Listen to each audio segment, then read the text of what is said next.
Hi, fourth grade. Mrs. Nunes here. How do you like my getup?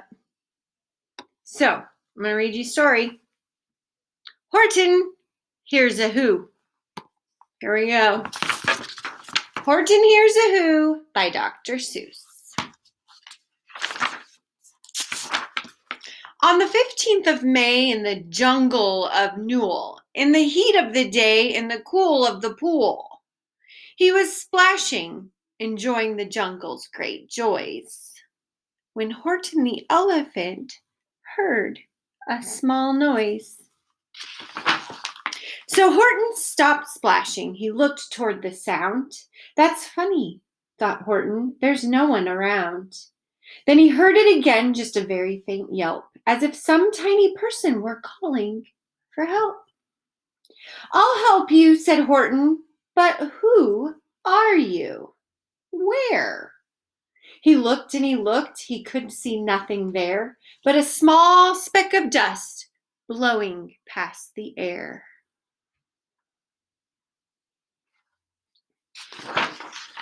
I say, murmured Horton, I've never heard tell of a small speck of dust that is able to yell. So you know what I think? Why, I think that there must be someone on top of that small speck of dust. Some sort of creature of very small size, too small to be seen by an elephant's eye.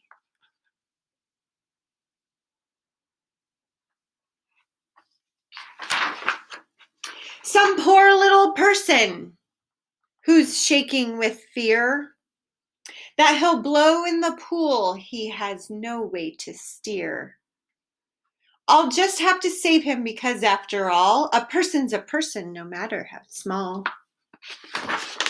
So gently and using the greatest of care, the elephant stretched his great trunk through the air. And he lifted the dust speck and carried it over and placed it down safe on a very soft clover.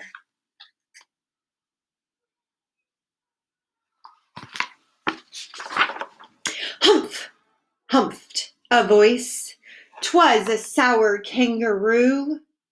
And the young kangaroo in her pouch said humph too. Why, that speck is as small as the head of a pin. A person on that, why, there's never has been.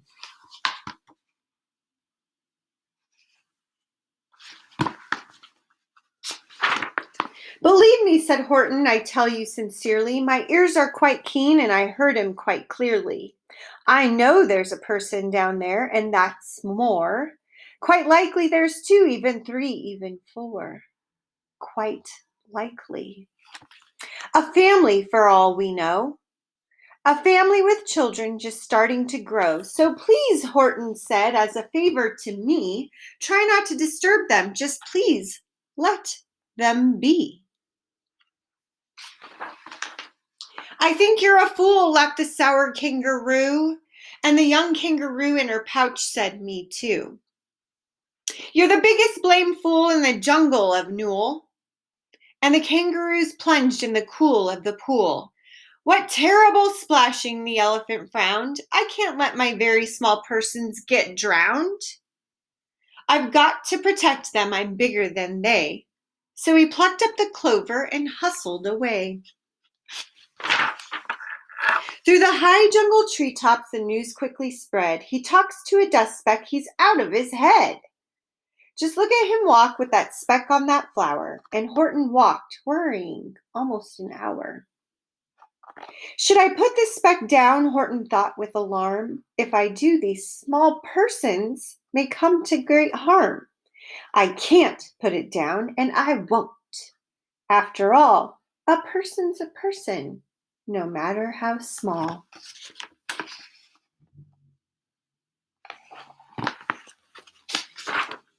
Then Horton stopped walking. The speck voice was talking. The voice was so faint, he could barely hear it. Speak up, please, said Horton. He put his ear near it. My friend, came the voice, you're a very fine friend. You've helped all of us folk on this dust speck no end. You've saved all our houses, our ceilings and floors. You've saved all our churches and grocery stores.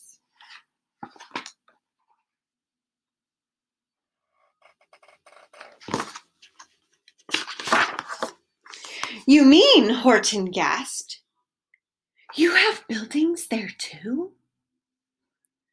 Oh, yes, piped this voice, we most certainly do. I know, called the voice, I'm too small to be seen, but I'm mayor of a town that is friendly and clean. Our buildings to you would seem terribly small, but to us who are big, they are wonderfully tall. My town is called Whoville, for I am a Who. And we Whos are all thankful and grateful to you. And Horton called back to the mayor of the town, you're safe now, don't worry. I won't let you down. But just as he spoke to the mayor of the speck, 3 big jungle monkeys climbed on Horton's neck. The Wickshman brothers came shouting, what rot! This elephant's talking to Whos who are not. There aren't any Whos, and they don't have a mayor, and we're going to stop all this nonsense, so there. They snatched Horton's clover. They carried it off to a black-bottomed eagle named Vladikoff, a mighty strong eagle of very swift wing. And they said, will you kindly get rid of this thing? And before the poor elephant even could speak, that eagle flew off with the flower in his beak.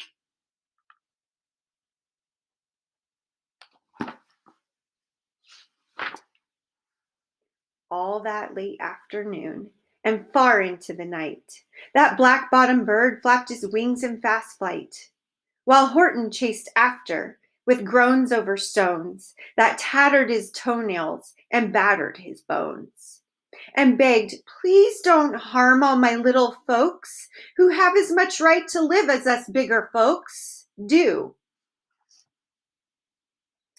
But far, far beyond him, that eagle kept flapping, and over his shoulder called back, quit your yapping.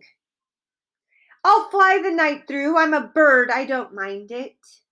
And I'll hide this tomorrow where you'll never find it.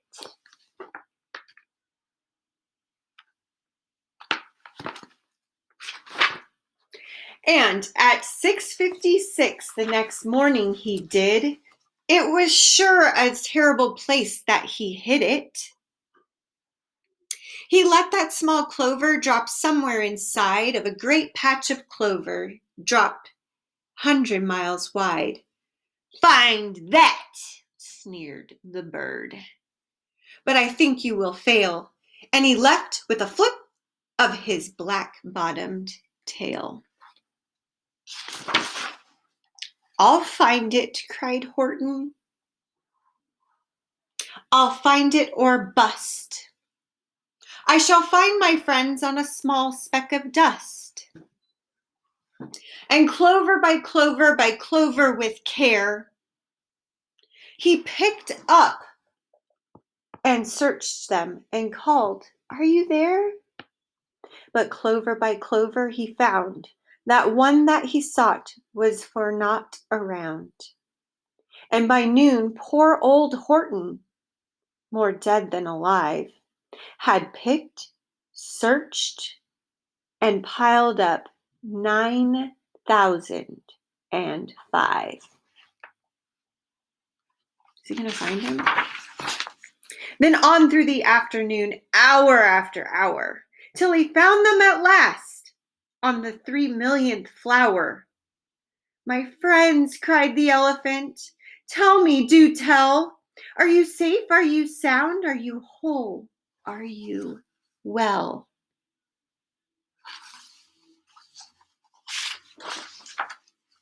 From down on the speck came the voice of the mayor. We've really had trouble much more than our share. When that black-bottomed birdie let go and we dropped, we landed so hard that our clocks have all stopped. Our teapots are broken, our rocking chairs smashed, and our bicycle tires all blew up when we crashed. So Horton, please, pleaded the voice of the mayor's, will you stick by us who's while we're making repairs? Of course, Horton answered. Of course I will stick. I'll stick by you small folks through thin and through thick. Humph, humph, said a voice. For almost 2 days you've run wild and insisted on chatting with persons who've never existed. Such carrying-ons in our peaceable jungle. We've had quite enough of your bellowing bungle. And I'm here to state, snapped the big kangaroo, that your silly nonsensical game is all through. And the young kangaroo in her pouch said, me too.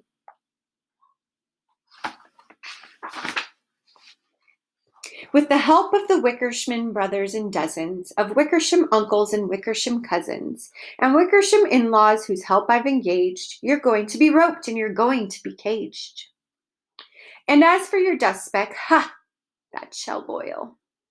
I'm steaming a hot kettle of bees nut oil. Rude. Boil it? Gasped Horton. Oh, that you can't do. It's a full of persons. I'll prove it to you. Mr. Mayor, Horton called. Mr. Mayor, you've got to prove now that you really are there. So call a big meeting, get everyone out. Make every who holler, make every who shout. Make every who scream, even you don't, every who, it's going to end up in a bezel nut stew. And down the dust speck, the scared little mayor quick called a big meeting in Whoville Town Square. And his people cried loudly, they cried out in fear. We are here, we are here, we are here, we are here. The elephant smiled. That was clear as a bell. You kangaroos surely heard that very well. All I heard, snapped the big kangaroo, was the breeze and the faint sound of the wind through the far distant trees. I heard no small voices, and you didn't either. And the young kangaroo in her pouch said, me neither. What's going to happen? Grab him, they shouted, and caged the big dope. Lasso his stomach with 10 miles of rope. Tie the knots tight, so he'll never shake loose. Then dunk that dumb speck in the bezel nut juice. Horton fought back with great vigor in vain. But the Wickersham gang was too many for him.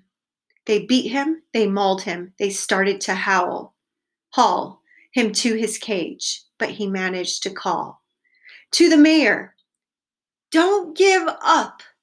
I believe in you all. A person's a person, no matter how small. And you very small persons will not have to die if you make yourselves heard, so come on now and try. The mayor grabbed a tom-tom. He started to smack it, and all over Whoville they whopped up a racket. They rattled in tin kettles, they beat on brass pans, on garbage pail tops and old cranberry cans. They blew on bazookas and blasted great toots, on clarinets, oompas, boompas, and flutes.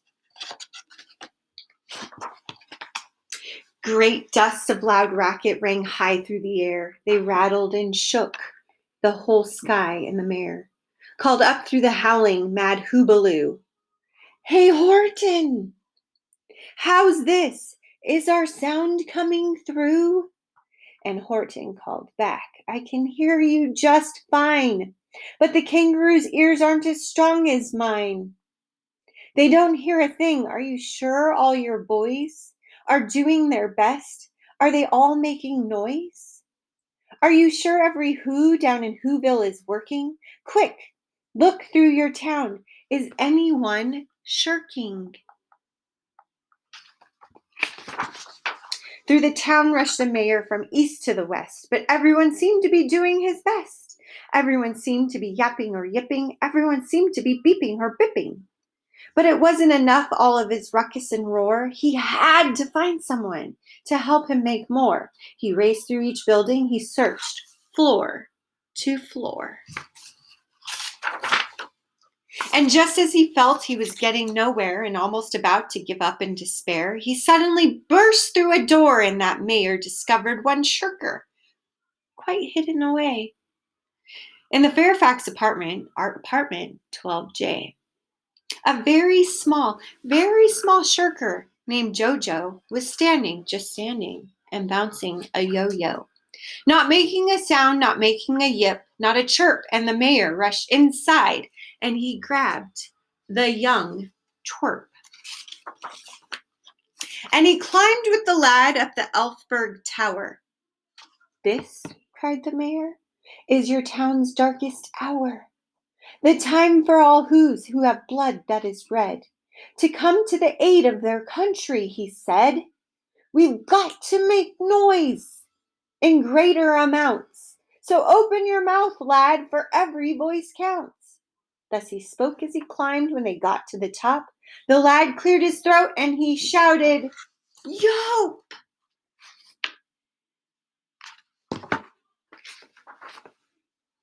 And that yope, that one small extra yop, put it over. Finally, at last, from that speck on that clover, the voices were heard. They rang out clear and clean, and the elephant smiled. "Do you see what I mean? They proved they are persons, no matter how small. And their whole world was saved by the smallest of all." "How true, yes, how true," said the big kangaroo. "And from now on, you know what I'm planning to do? From now on, I'm going to protect them with you." And the young kangaroo in her pouch said, what'd she say? What'd that baby kangaroo say? "Me too." From sun in the summer, from rain when it's fallish, I'm gonna protect them, no matter how smallish. I hope to see your letter on the next slide. Hope you enjoyed. Happy Read Across America Week. Goodbye, my dears. Hearts to you all.